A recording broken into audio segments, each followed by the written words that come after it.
whenever I read that I was going to be evaluating a 10 to 12 minute speech, technical speech out of the business manual, I wasn't excited to listen to it, much less evaluate it.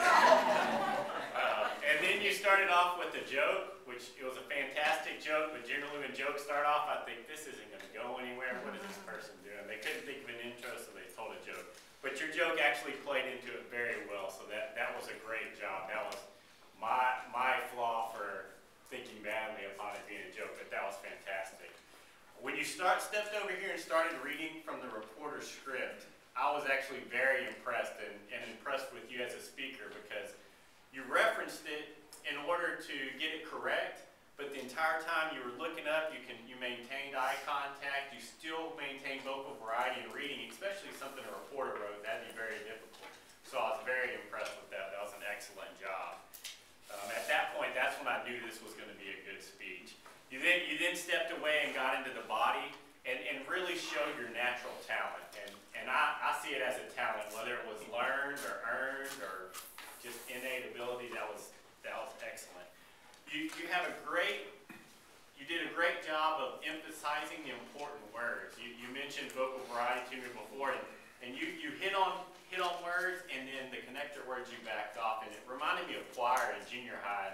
We'd always have the instructor up there, and she'd hit us with something, and then she'd pull back, and you did that with such flow. I was very impressed.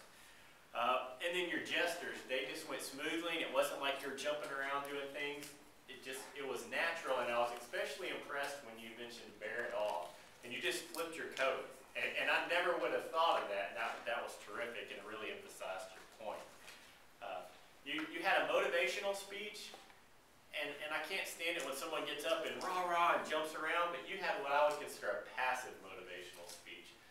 You started speaking about your father, and if you noticed, I sat in the back, and whenever I evaluate, I sit in the back because I like to watch what the audience is doing. You had everyone's attention. No one was talking, no one was writing. I even didn't like taking notes because I was afraid I may miss something.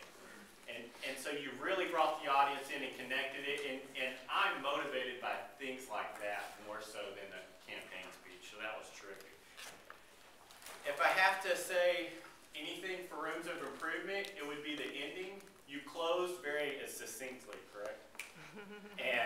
But before we got there, I felt like you had several other closings that I was anticipating to close and it wasn't, so maybe smooth that over.